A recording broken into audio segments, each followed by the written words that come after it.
dia, meus irmãos. Graça e paz em nome do nosso Senhor e Salvador Jesus Cristo. Que Deus abençoe a sua vida rica e abundantemente nesse tempo de culto. Que Deus seja glorificado em tudo aquilo que nós fizermos aqui.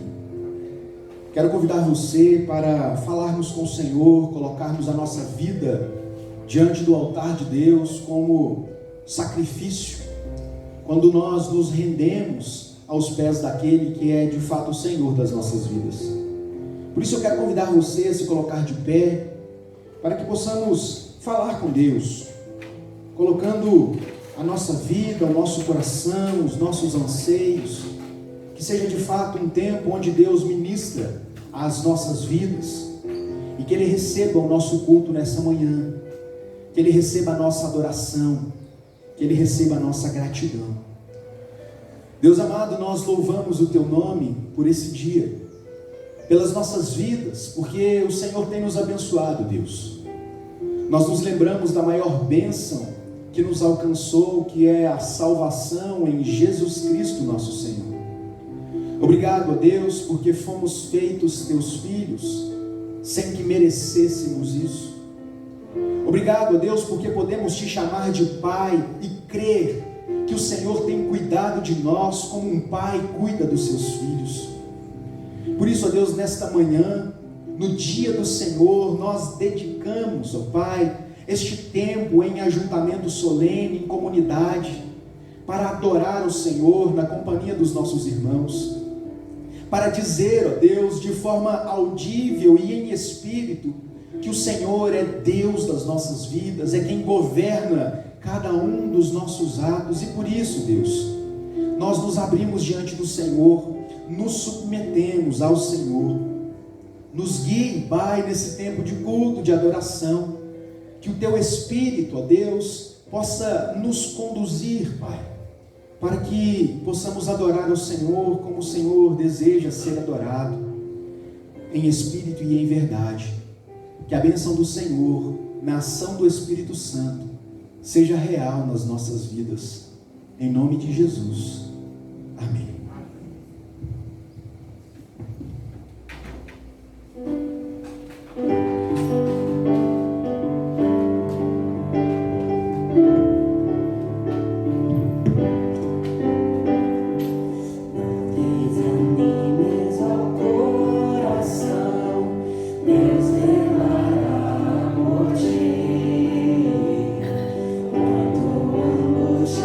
Sua mão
Amém. Os irmãos podem se assentar.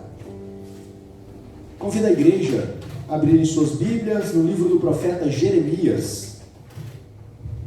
Jeremias capítulo 29, versos 10 até o verso 14.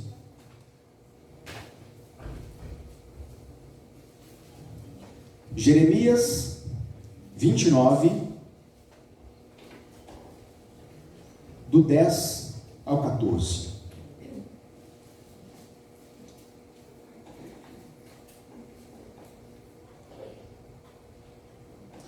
Diz assim a palavra do Senhor: Assim diz o Senhor, logo que se cumprirem para a Babilônia 70 anos, atentarei para vós outros e cumprirei para convosco a minha boa palavra, tornando a trazer-vos para este lugar.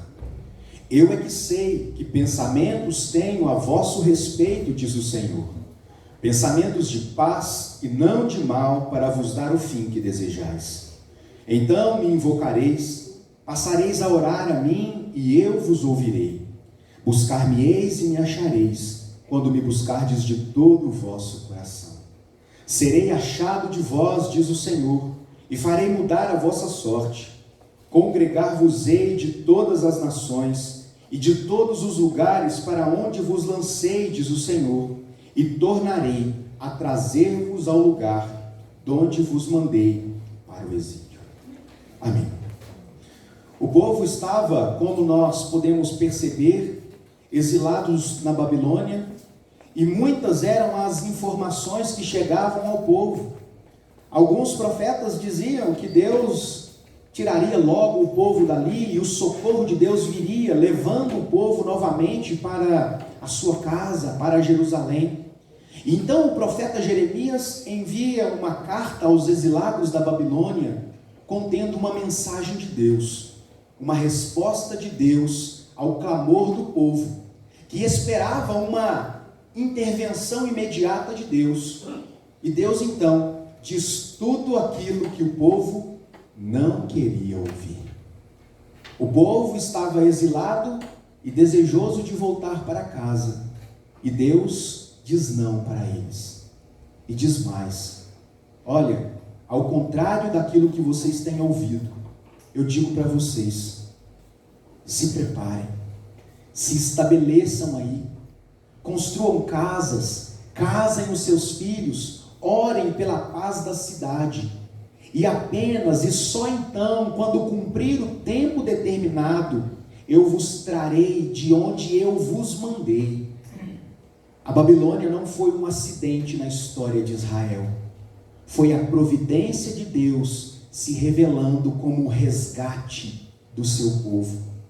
Enquanto o povo se sentia abandonado por Deus, Deus profere estas palavras ao seu povo: eu é que sei que pensamentos tenho a vosso respeito, diz o Senhor, pensamentos de paz e não de mal, para vos dar o fim que desejais.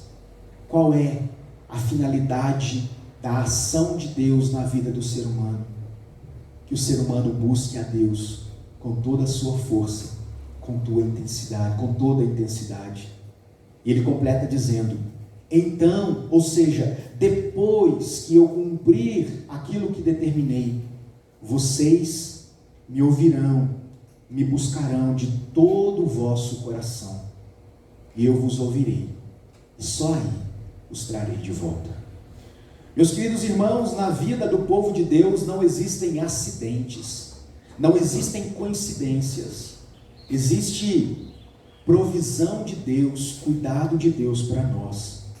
E assim como o povo de Israel precisava reconhecer esta dependência de Deus, em voltar para casa, mas depois de terem aprendido a lição, nós podemos olhar para este texto e perceber que Deus tem cuidado de nós, apesar de nós. E que assim como o povo de Israel, nós também precisamos orar a Deus, confessando os nossos pecados, nos arrependendo dos nossos maus atos, para que então possamos buscar a Deus de todo o nosso coração. Essa semana compartilhamos com os irmãos um devocional, um trecho de um filme que retrata a vida do apóstolo Paulo. E eu confesso aos irmãos que lutei com Paulo durante toda essa semana, com as afirmações de Paulo, com as lições que Paulo nos apresenta em suas cartas, as cartas gerais de Paulo. Mas algo no filme me chamou a atenção, quando ele, ao referir-se às pessoas que estavam sendo violentadas, expostas ao ridículo, à vergonha e mortas de forma vil, ele diz o seguinte, lá no filme: as pessoas não morrem por aquilo que elas não acreditam. Portanto, irmãos, nós cremos num Deus que perdoa pecados, nós cremos num Deus que nos salva, e é nessa fé que eu convido você, para que juntos possamos orar ao Senhor, pedindo que Deus nos perdoe, que Deus purifique o nosso coração, que Deus faça de nós pessoas que o busquem em espírito e em verdade. Eu falava agora na classe de discipulado que o problema das vãs repetições nas orações não são as repetições, são repetições vazias. E nós podemos incorrer no risco de sermos vazios naquilo que nós fazemos como hábito. E quem sabe um momento onde nós temos no culto, onde nós podemos confessar a Deus os nossos pecados, se tornou repetitivo e vazio. E por isso, Deus não nos ouve, porque as nossas orações não têm intencionalidade. Que Deus nos livre desta dura realidade e nos faça um povo que ora em espírito e em verdade, que se arrepende, que coloca o seu coração diante do Senhor. Convido você, feche os seus olhos, fale com Deus, coloque a sua vida diante do Senhor, que Ele de fato revele a sua vontade a todos nós e que possamos assim viver para a sua glória.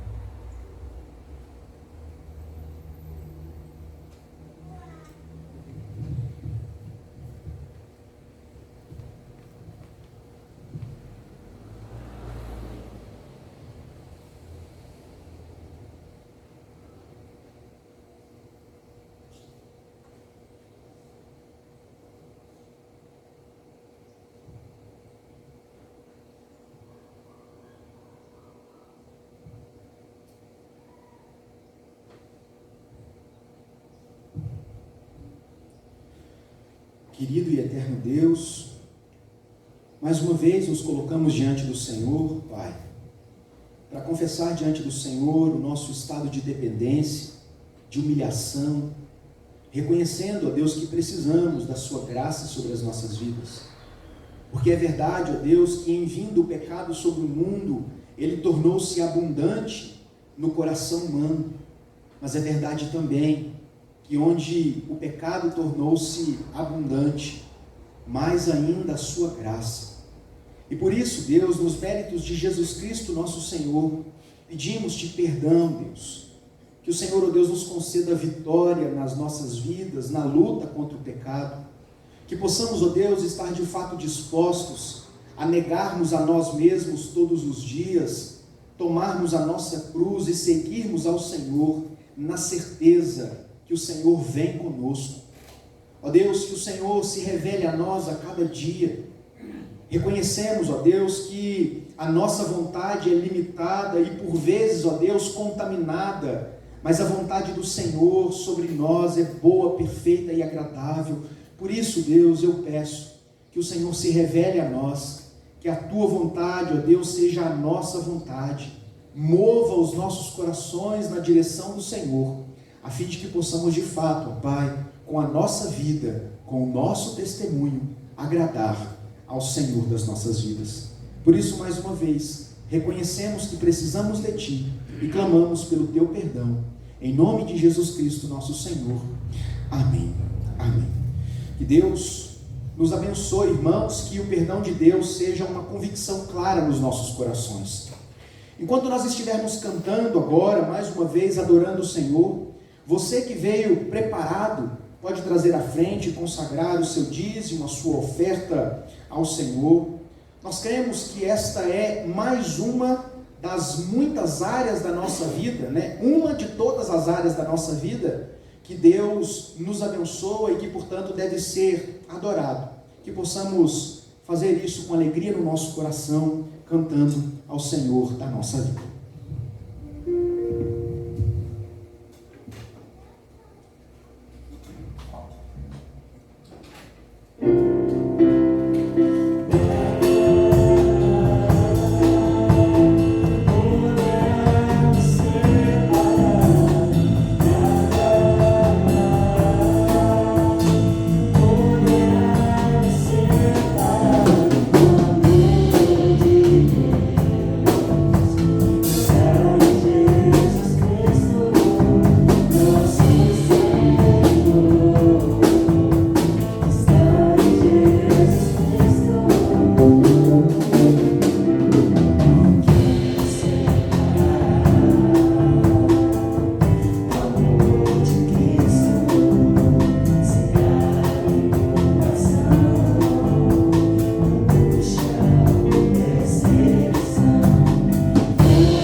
Coisa que garantisse isso. Não foi feito por mãos humanas isso. Não foi construído por nós. Isso se dá em Jesus Cristo. Nós continuemos então adorando o nome do nosso Deus nesse momento através das canções e bendizendo o nome dele. Amém?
toda glória seja dada ao nosso Deus. Quero convidar os irmãos a abrirem suas Bíblias em 2 Coríntios, capítulo 12, versos 1 a 10.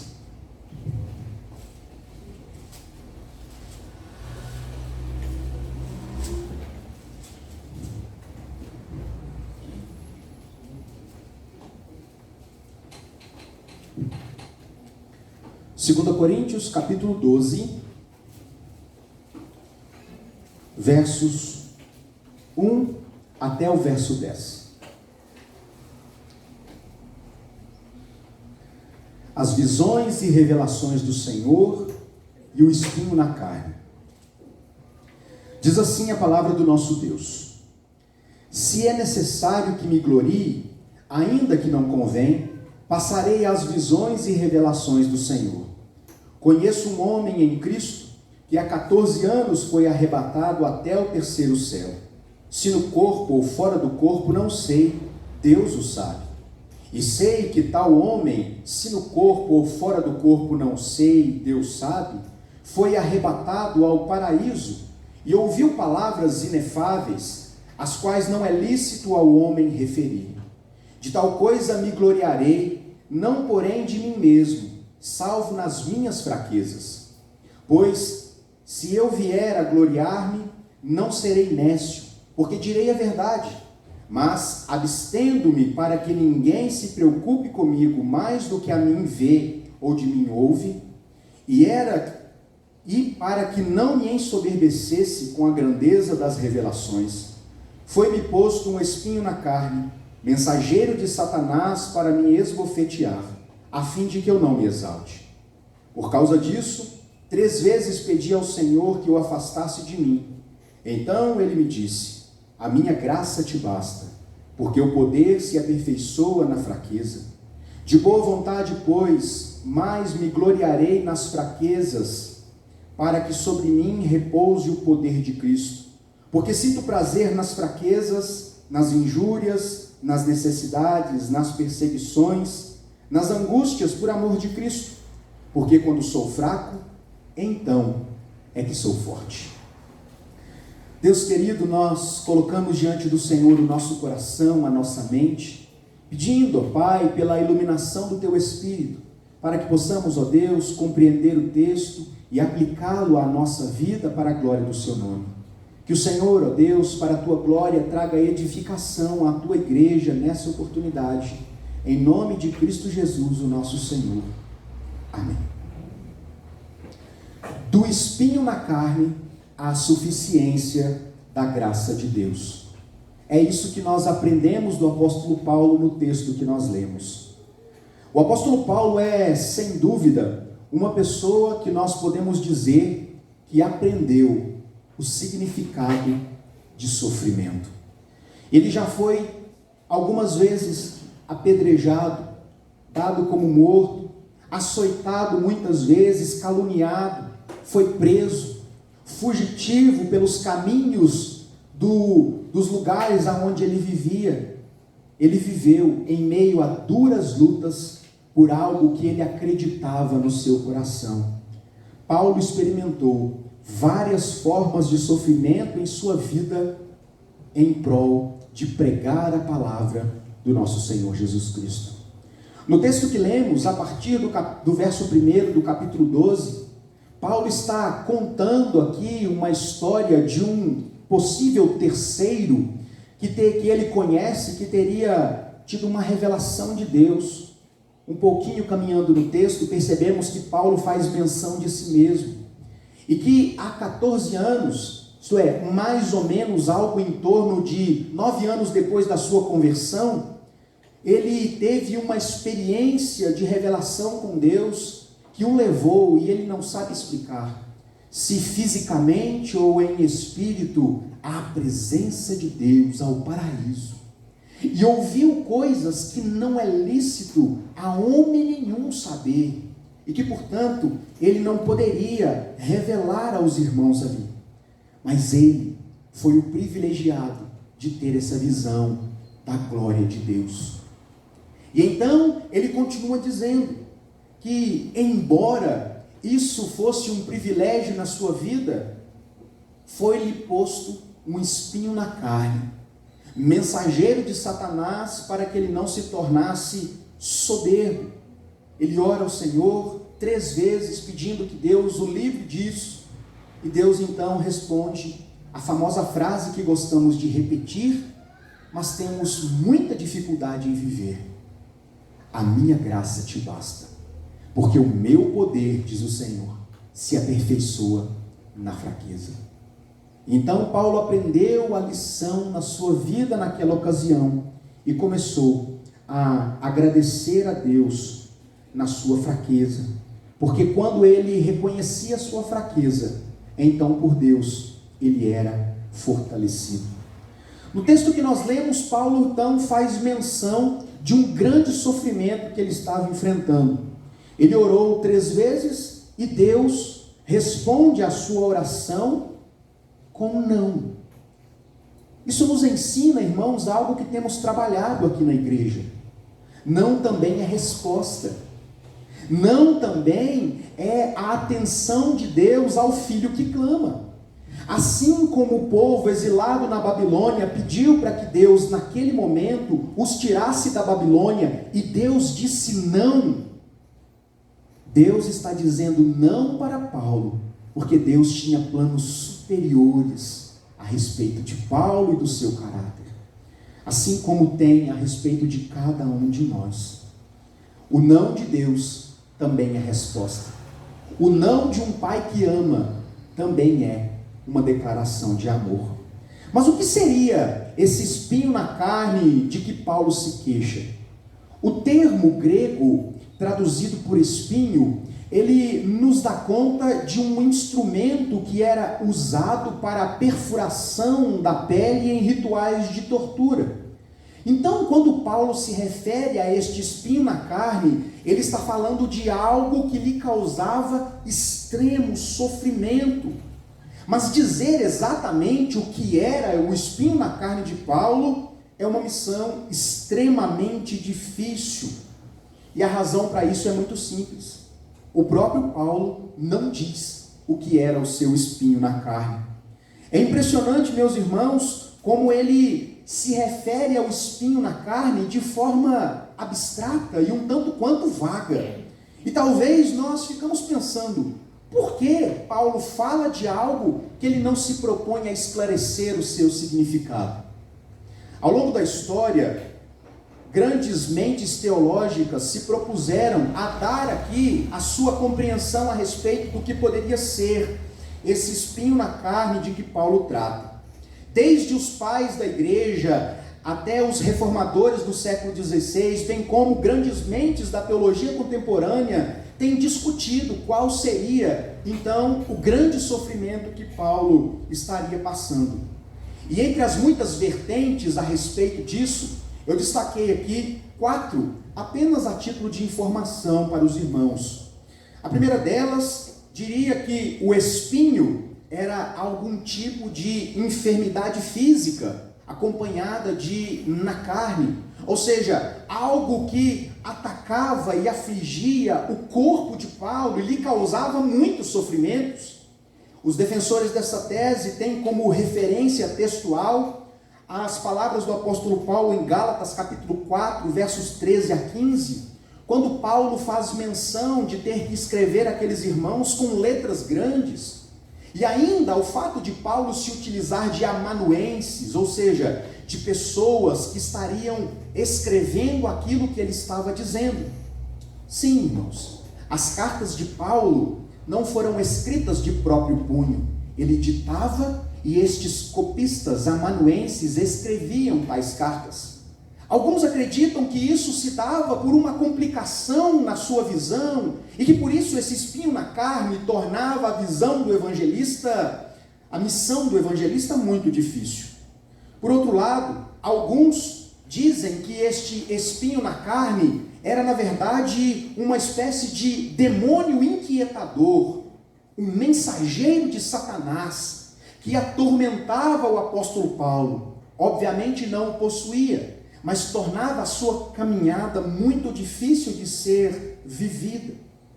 Outros ainda afirmam que este espinho na carne seria a oposição dos próprios judeus. Paulo era judeu, pregava para os gentios e sofria dura resistência dos seus irmãos judeus. Paulo teve que enfrentar a resistência dos próprios apóstolos quando ele foi apresentado a eles. Certa vez Paulo teve que repreender o próprio apóstolo Pedro, e o texto nos dá conta de Paulo ter confrontado Pedro face a face, repreendê-lo, porque ele tornou-se irrepreensível. Há quem diga ainda que Paulo refere-se ao espinho na carne como sendo as perseguições que ele enfrentava, as lutas do dia a dia. Quero aqui apontar uma quinta razão, essa veiculada por boa parte dos reformadores, como por exemplo João Calvino, que acreditava que o apóstolo Paulo poderia estar enfrentando uma dificuldade na área carnal, tendo possíveis tentações que tornavam a sua vida muito difícil, que o lembrasse da sua carnalidade para que ele não se ensoberbecesse. Dificilmente alguma destas alternativas pode de fato apontar e sacramentar o que de fato Paulo estava dizendo. Realmente Paulo não foi preciso em sua definição daquilo que seria o espinho na carne, aquilo que seria a sua dificuldade. Paulo não se preocupa em esclarecer aquilo que tornava a sua vida naquele momento, no seu contexto, difícil de ser vivida. E para muitos teólogos, isso é um problema nesse texto, porque fica difícil explicar aquilo que o próprio autor não se propõe a explicar. No entanto, irmãos, eu gostaria de trazer a vocês um viés diferente desse pensamento. O ponto de Paulo aqui nunca foi a sua deficiência. O ponto de Paulo nunca foi o seu espinho na carne, mas o propósito de Deus em tornar a sua graça, ou seja, a graça de Deus, suficiente na vida de Paulo. Então, para Paulo não importa a dificuldade que ele estava vivendo, mas o poder de Deus em transformar esta dificuldade posta pelo próprio Deus numa bênção que era muito superior ao apóstolo. É interessante, irmãos, que este espinho na carne do apóstolo Paulo, por não ser algo facilmente identificável, é algo amplamente aplicável nas nossas vidas. Com certeza não se trata de um pecado que Paulo tinha, porque Paulo está tratando de algo que é exterior à sua vontade, não é algo que Paulo poderia intervir na sua vida, mas algo que ele precisava de uma intervenção de Deus. Era algo que Paulo não controlava. Quantas vezes, irmãos, nós vivemos situações assim, que nos afligem na nossa caminhada, que tornam o curso da nossa vida difícil, pesaroso, circunstâncias que nós não controlamos, mas que estamos postos diante dela e temos que enfrentá-la. Imagine aqui, irmãos, se a dificuldade de Paulo fosse qualquer uma destas possibilidades, e nós tivéssemos que lidar com o luto, por exemplo. Alguém que está sofrendo com luto ou com alguma enfermidade específica poderia dizer: tudo bem, pastor, eu entendi, mas o meu caso é diferente, o meu espinho na carne é outro. Mas como o ponto de Paulo nesse texto não é o espinho na carne, mas a suficiência da graça de Deus, qualquer que seja o seu espinho na carne, Paulo está nos dizendo: a graça de Deus nos basta. Meus queridos irmãos, justamente por ser algo assim difícil de identificar, é que nós podemos aplicar a realidade e o aprendizado de Paulo às nossas vidas. Então, nós percebemos que Paulo não se propõe a esclarecer qual era a sua dificuldade. Era algo íntimo de Paulo, algo que referia-se a ele, mas não é o seu ponto no texto. Paulo queria de fato demonstrar não o seu espinho, mas demonstrar qual era o propósito e o resultado que esse espinho tinha na sua vida, que a graça de Deus tornasse suficientemente capaz de fazer Paulo alguém perfeitamente satisfeito em Deus. Qual o propósito do sofrimento de Paulo? Acompanhe comigo, capítulo 12, verso 7, quando ele mesmo diz assim: e para que não me ensoberbecesse com a grandeza das revelações, foi-me posto um espinho na carne, mensageiro de Satanás para me esbofetear, a fim de que eu não me exalte. Em primeiro lugar, meus irmãos, Paulo aprende com este sofrimento que não é lícito, não é bom, não é desejável se gabar de experiências espirituais. E aqui ele está se referindo a esta revelação que ele recebera do próprio Deus. Paulo aprende a primeira lição: ele não é melhor por ter recebido uma revelação de Deus, pelas experiências espirituais que ele teve diante de Deus. E portanto, nesse sentido, o propósito de Deus com este espinho na carne de Paulo foi controlar a possibilidade numa eventual queda de Paulo em relação à soberba do coração.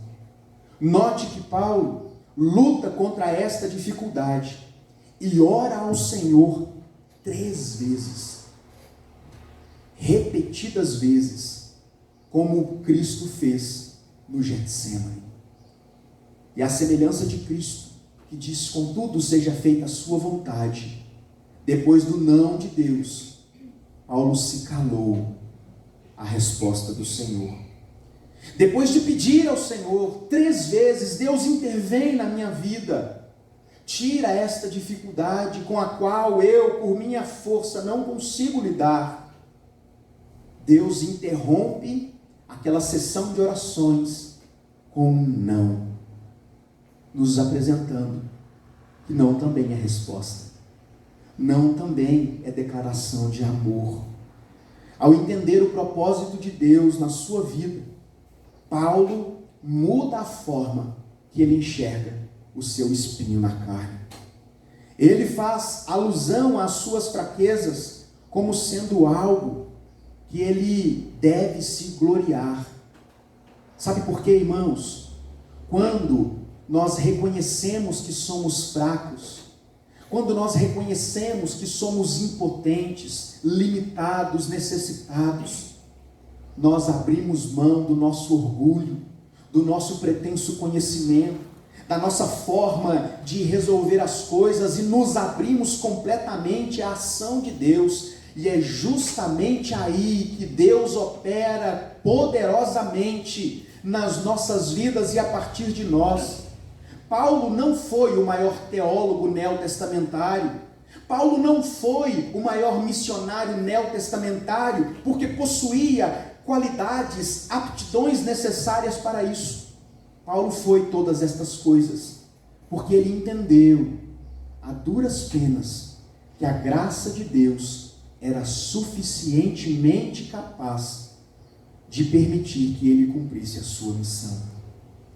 Quantas vezes, ao enfrentarmos dificuldades nas nossas vidas, oramos 1, 2, 3 vezes, 4 vezes, muitas vezes, achando que Deus parece estar em silêncio, que Deus parece não responder às nossas orações, quando na verdade nos tornamos insensíveis ao não de Deus para aquilo que nós pedimos. Mas sabe, irmãos, o espinho na carne de Paulo não era uma maldade colocada na vida dele pelo próprio Deus com a finalidade de punir o apóstolo, mas o livramento de Deus em relação a um mal maior. Isso nos ajuda a entender que Deus tem propósitos para todas as coisas. Deus tem propósito na sua vida pelo seu espinho na carne, pela dificuldade que você enfrenta no seu dia a dia, com as provações que você é exposto todas as vezes e que muitas delas te faz chorar.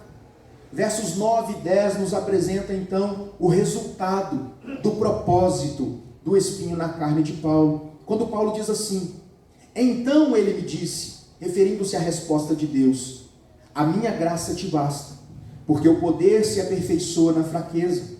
De boa vontade, pois, me gloriarei nas fraquezas, nas injúrias, nas necessidades, nas perseguições, nas angústias, por amor de Cristo.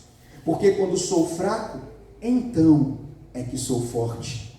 A resposta negativa de Deus ao pedido daquele apóstolo lhe traz um dos maiores ensinamentos da sua vida, e que deve ser, irmãos, um grande ensinamento que norteia a nossa vida aqui e o nosso relacionamento com Deus. A graça de Deus é suficiente. Pastor, mas eu estou enfrentando enfermidade física. Esse é o meu espinho na carne. Não é objeto de pecado, mas eu fui acometido de uma enfermidade. Paulo aprendeu que a graça de Deus te é suficiente. Pastor, eu lido com questões que eu não controlo, problemas familiares relacionados a filhos, a pais, a pessoas conhecidas que trazem sofrimento ao meu coração. A graça de Deus te é suficiente. Crer que a graça de Deus é o bastante para nós significa descansar na providência de um Deus que cuida dos seus filhos. Perceba que, embora Paulo se refira ao espinho como um mensageiro de Satanás, a sua origem não era Satanás, mas o próprio Deus.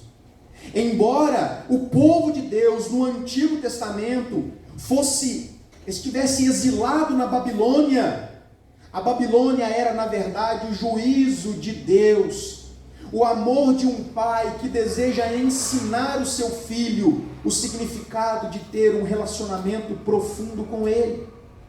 Então, irmãos, o que Deus está fazendo com Paulo, colocando-lhe esse espinho na carne, permitindo-lhe passar por estas dificuldades, tinha como propósito abençoar Paulo em livrá-lo de algo que poderia causar-lhe muito maiores danos, que era o orgulho e a soberba no coração. Paulo poderia ser quem ele foi, sendo fraco, sendo necessitado, sendo pobre, tendo um espinho na carne, mas ele nunca poderia ser quem ele foi, sendo orgulhoso e soberbo. Então, irmãos, seja qual for a situação que nós estivermos enfrentando, seja qual for o espinho na carne que perfura os nossos sentimentos, o nosso físico, a nossa vida e que nos traz sofrimento, a humildade em reconhecer a nossa dependência de Deus é a ferramenta que Deus coloca à nossa disposição para reconhecermos que Ele é suficiente para nós. Queridos, o que nós podemos concluir com isso?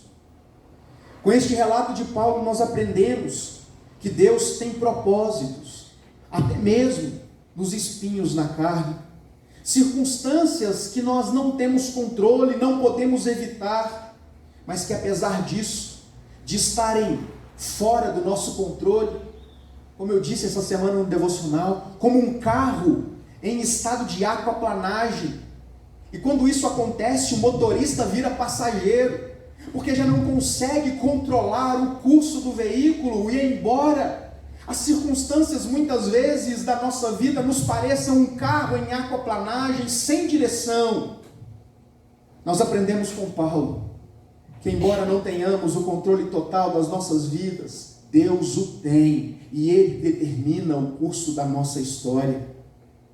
Nós aprendemos também que os nossos espinhos, as dificuldades que nós temos que lidar, têm um fim proveitoso, uma finalidade redentiva, onde Deus trata não apenas o nosso corpo, mas o nosso caráter, onde Deus muda os nossos sentimentos. Deus transforma a soberba do coração, a altivez, em humilhação, e a humilhação e fraqueza em força para fazer a vontade de Deus. Por fim, nós aprendemos também que, a semelhança de Paulo, a nossa resposta aos espinhos na carne. Pense aí, quais são os seus espinhos na carne? Nós aprendemos com Paulo que a nossa resposta deve ser, em primeiro lugar, a oração. Paulo se sentiu afligido por algo que ele não controlava. E ao invés de lamentar, murmurar, questionar a Deus o porquê daquela situação, ele se coloca diante do Senhor em oração. Sabe, irmãos, eu tenho dito, a oração é um meio de comunicação, não uma forma de convencermos a Deus a respeito da nossa vontade. Porque a vontade de Deus sempre se cumpre no céu e na terra. Nós oramos porque assim Deus prepara o nosso coração para recebermos a sua vontade. E é isso que acontece com Paulo. Paulo ora: Senhor, tem misericórdia de mim. Senhor, eu não suporto mais esse espinho na carne e essa dificuldade. Senhor, eu não consigo mais caminhar. E o Senhor diz para ele: não, porque a minha graça te basta, porque o meu poder se aperfeiçoa na fraqueza. E então, meus irmãos, o espinho na carne não é tirado, mas Paulo sai fortalecido daquele momento de comunhão com Deus, e os olhos de Paulo enxergam aquela dificuldade não como um mal que o tornava incapaz de prosseguir, mas como algo que o habilitava a prosseguir. E Paulo então muda o tom da sua conversa e ele diz: muito mais me gloriarei nas minhas fraquezas, porque quando sou fraco, então é que eu sou forte. Reconhecer a nossa fraqueza e a nossa incapacidade em oração diante de Deus significa abrir a nossa vida para Deus fazer a vontade dele. Muitas vezes, na maioria das vezes, será diferente da sua. Mas quando o nosso coração está aberto diante do Senhor, nós fazemos a vontade de Deus, não com pesar e sofrimento, crendo que, apesar de não entendermos muitas vezes, essa vontade de Deus é o melhor para nós. São pensamentos mais altos a nosso respeito. Em Jeremias o povo clamava porque não via a intervenção de Deus, e Deus então chama a atenção do povo: ei, eu é que tenho pensamentos a vosso respeito. Vocês ainda não entenderam que eu não vejo apenas esta situação. Eu estou olhando adiante, quando eu vou redimir vocês e trazer vocês de volta. Então Paulo entendeu que o seu espinho na carne era o meio pelo qual Deus o habilitava a um ministério tão frutífero e poderoso.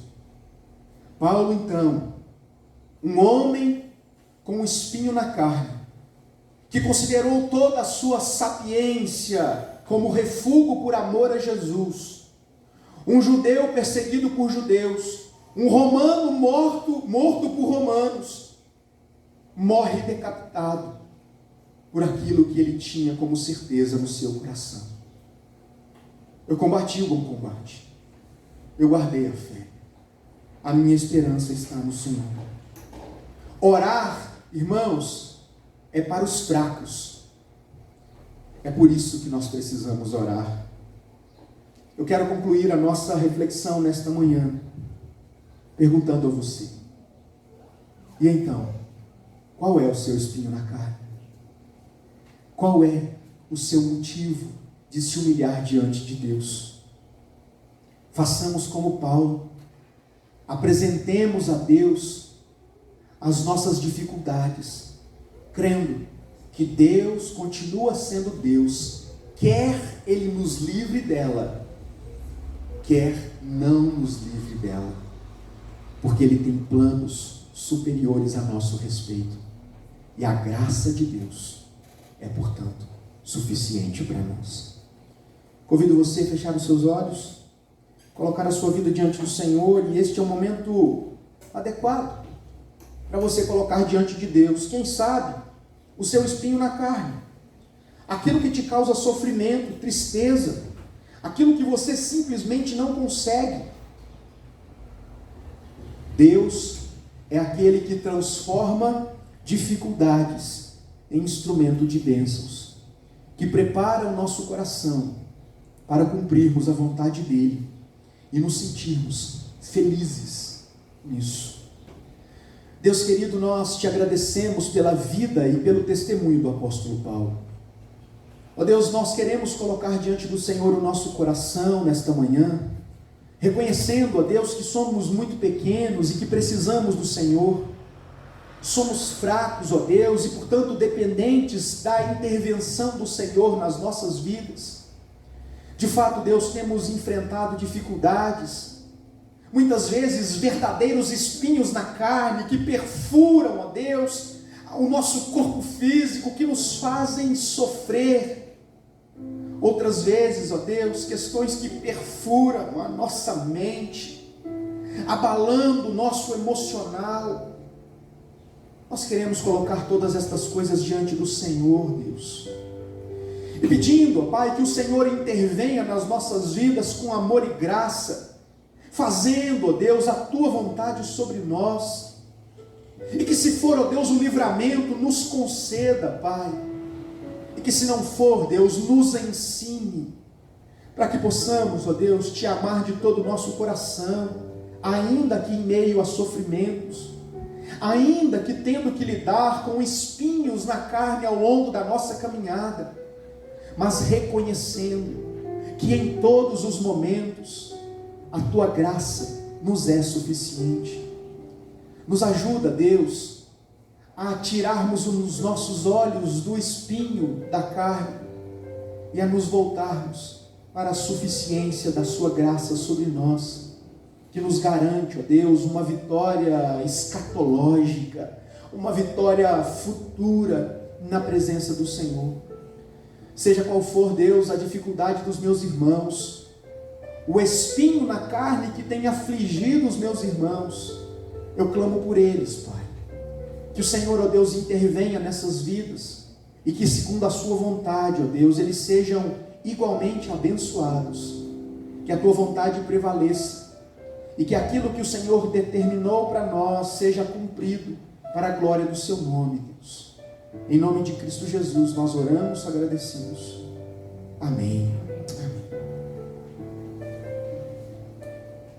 Amém, meus queridos irmãos.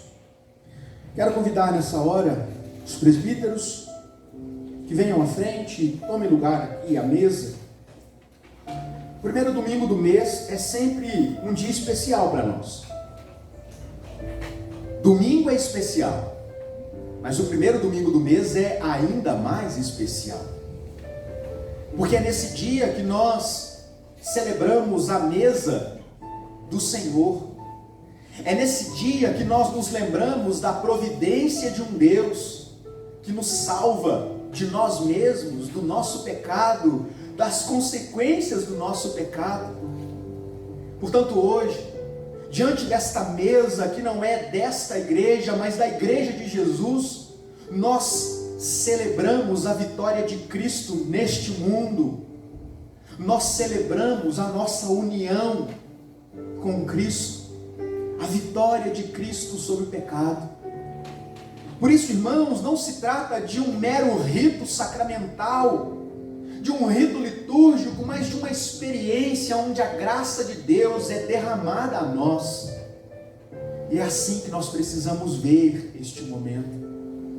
Quando nós tomamos o pão, quando nós tomamos do cálice, nós não apenas somos obedientes à palavra de Jesus, mas também somos pelo Espírito Santo nutridos no nosso espírito, ao sabermos que um dia esta mesa nós a teremos no céu, na presença de Jesus. E portanto, em memória daquilo que Jesus fez por mim e por você, nós celebramos nessa manhã. Esta, como eu disse, não é uma mesa desta igreja, mas a mesa de Jesus. e que, portanto, é franqueada a todos aqueles que pertencem a esta igreja, estão em comunhão com a igreja, ou ainda que pertencem a outras igrejas evangélicas, e estando em comunhão com a sua igreja, são também convidados a participar. E para facilitar a identificação, eu gostaria de pedir que todos aqueles que irão participar deste momento, que se coloquem de pé. E antes da distribuição nós estaremos orando, consagrando ao Senhor estes elementos, a nossa vida diante do Senhor. Porque a orientação do apóstolo Paulo nos é clara quando diz: examine-se, pois, o homem a si mesmo, e então tome do pão e do cálice.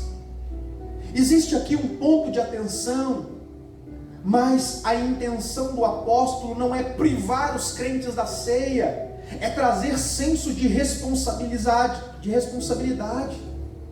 de estarmos na presença de Deus e assumirmos compromissos com Deus, de estarmos plenamente na sua presença. Portanto, eu quero convidar você para esta oração, onde nós abrimos o nosso coração e também pedimos que Deus fale as nossas vidas por meio da administração deste sacramento. Então, aqueles que vão participar, se coloquem de pé, enquanto nosso irmão presbítero Valdemir ora. Pai de amor querido, nós te agradecemos, porque o Senhor nos trouxe aqui essa manhã, Pai. Amém. Te agradecemos, ó Pai, pela liberdade que temos de cultuar o Senhor. Te agradecemos, ó Pai, porque o Espírito Santo do Senhor falou em nossos corações nessa manhã, nos exortou, nos consolou, afirmando em nossas vidas que a Tua graça nos basta, Pai. Obrigado, Senhor. Pai, nós te pedimos, Espírito Santo do Senhor, nos ajude a viver dessa forma, vivendo, Pai, na graça do Senhor. Amém. Pai, nós nos alegramos como igreja por essa mesa. Te agradecemos, ó Pai, porque como igreja trazemos à memória o sacrifício e o amor do nosso Deus para conosco. Que sangue precioso foi vertido na cruz do Calvário, ó Pai. Corpo santo moído, ó Pai, por nos amar, tão pobres, pecadores e merecidos, ó Pai. Mas nós te louvamos porque fomos alcançados por Tua graça. Amém. E agora, como igreja do Senhor, nós podemos festejar, nos alegrar, em comunhão ao Senhor, celebrando, honrando o nosso Deus, aquele que nos salvou, Pai, do inferno das trevas. Louvado seja o Teu nome, Pai. Nosso coração, ó Pai, está repleto de alegria. E nós pedimos, ó Pai, que esses elementos sejam consagrados por Ti, ó Pai, e que venha fazer bem para o nosso corpo, para o nosso espírito, ó Pai. E que como igreja do Senhor, essa alegria venha brotar no nosso coração dia após dia até a volta de Cristo. Amém. Até nós estarmos junto contigo, ó Pai, nos céus. E como igreja do Senhor, nós te celebramos, te agradecemos por esse momento. Em nome de Cristo Jesus. Amém.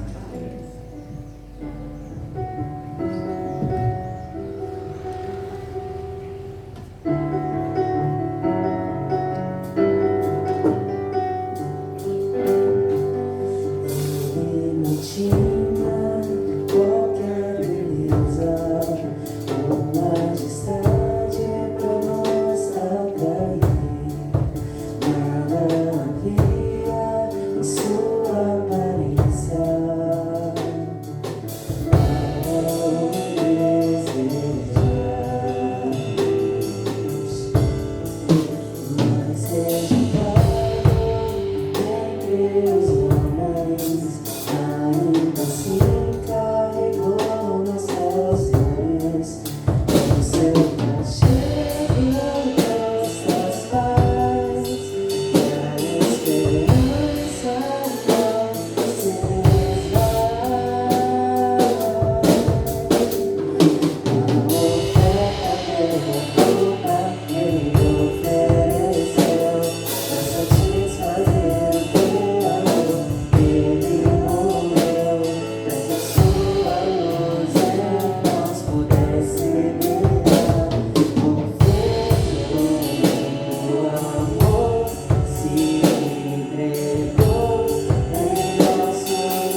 porventura alguém foi involuntariamente omitido, é só fazer um sinal e será servido.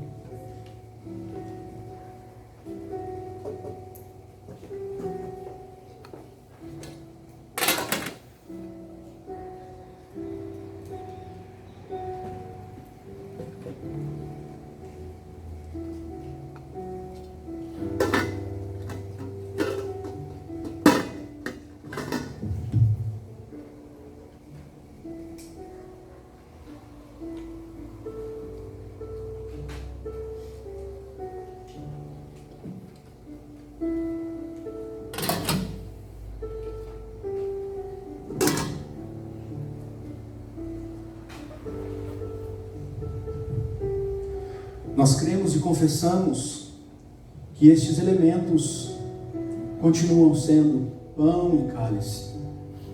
Nós não cremos que eles se misturam ou se transformam em outra coisa. Nós cremos também que o que nós fazemos aqui é símbolo da vitória de Cristo, mas não é apenas um símbolo, porque cremos também na ação real do Espírito Santo de Deus, que traz vida ao nosso coração. Portanto, fazendo deste sacramento um meio de graça, da ação de Deus nas nossas vidas. Jesus, na noite em que ele foi traído, na presença dos seus discípulos, ele tomou o pão, o partiu e disse: este é o meu corpo, que é dado por amor de vocês. Isaías 53 diz que agradou ao Senhor vê-lo enfermar. Deus se agradou por aquilo que Jesus estava fazendo instantes depois da celebração daquele momento, e ele diz: o meu corpo é entregue por amor de vocês. Assim como no Antigo Testamento, onde o cordeiro, objeto do sacrifício, tinha o seu sangue aspergido no propiciatório, Jesus toma o cálice e diz: este cálice é o meu sangue que é derramado por amor de vocês. Bebei dele todos, disse Jesus. Este cálice, o meu sangue, é o sangue da nova e eterna aliança. E assim como no Antigo Testamento, o sangue aspergido no propiciatório que escorria sobre a arca, que continha as sagradas letras, a lei que nos mostra o nosso pecado, o sangue de Jesus encobre a nossa vergonha, e por isso somos declarados justos por imputação, por causa da justiça de Cristo. Então, todas as vezes que nós comemos desse pão e bebemos do cálice, nós não apenas anunciamos a morte de Jesus, mas também a sua vitória e a nossa redenção, tornando esse momento muito especial para nós. E pensando assim, eu convido você a comer do pão e a beber do cálice, tendo em mente aquilo que Cristo fez por amor de você.